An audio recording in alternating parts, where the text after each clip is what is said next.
Recall a loved one who has passed away, or recall a wonderful occasion that you enjoyed with your grandchildren, or in the mountains, wherever it is. You have this memory. It's accessing through the mind, this memory.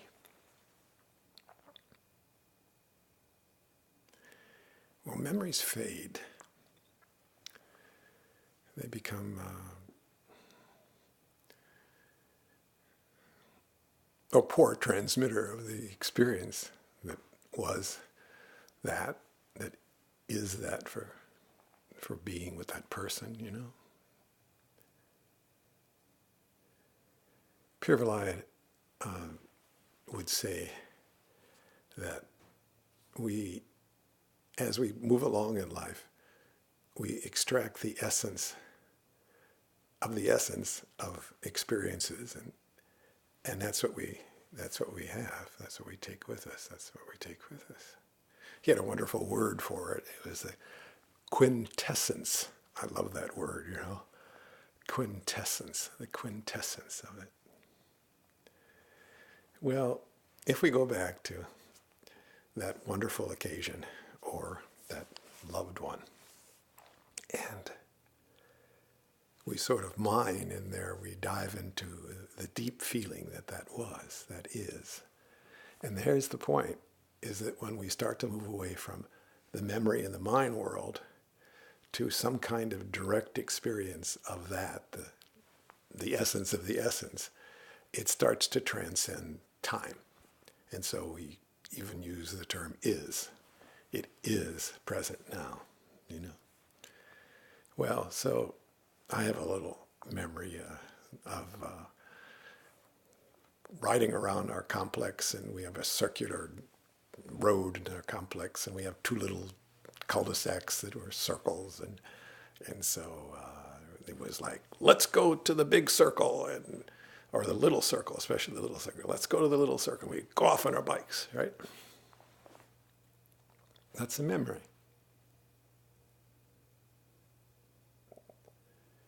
But if I extract from that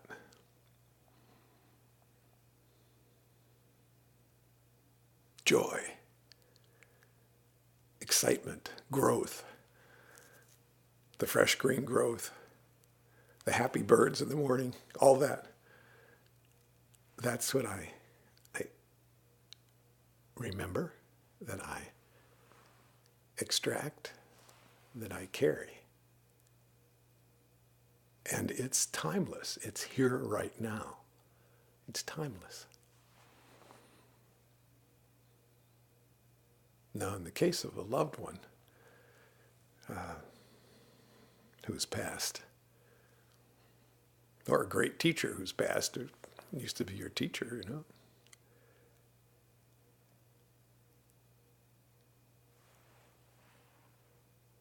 it's getting in touch with what's transpiring behind that which appears. In a way, that's what extracting from a memory is. It's getting in touch with it, and that which was coming through it, that's behind it, that is eternal behind it.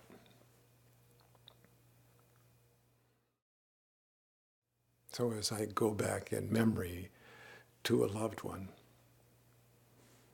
them, their face, possibly their way of walking, who knows where they sat.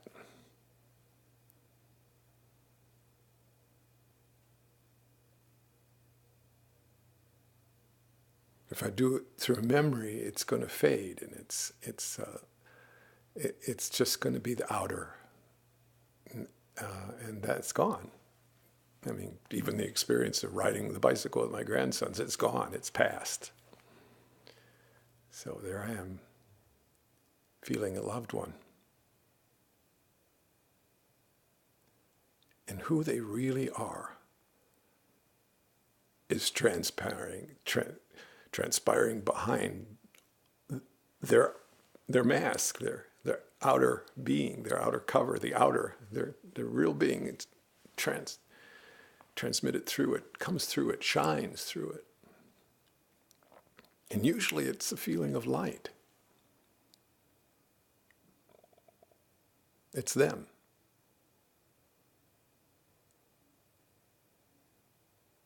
And it's love. And it's here right now. There's an adage that simply says, as a thing is viewed, so it appears. As a thing is viewed, so it becomes. In a way, I'm choosing how to view the experience of living and dying. And I have a friend who said with great criticism about aspects of this path and people in the path, it's just a story they make up.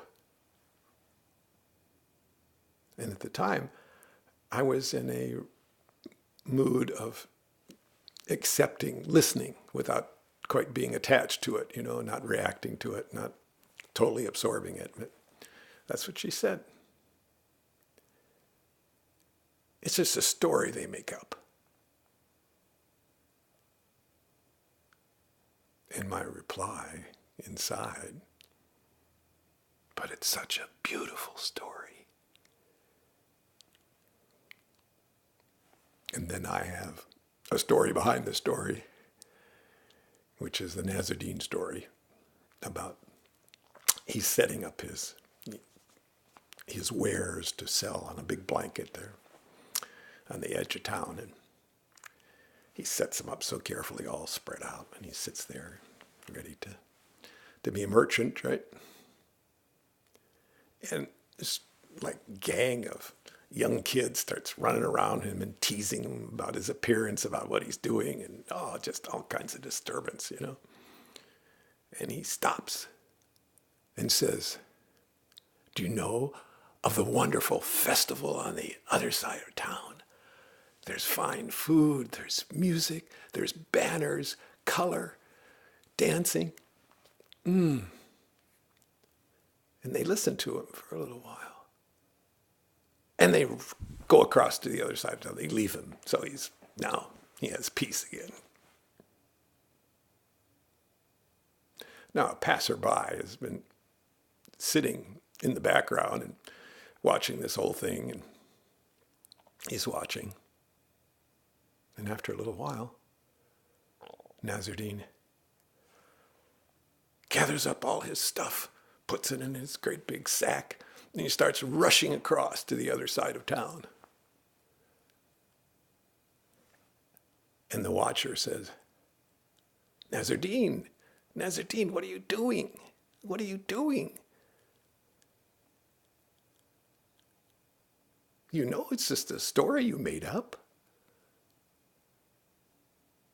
And he looks at him, and with a certain sincere heart, he says, but it could be true.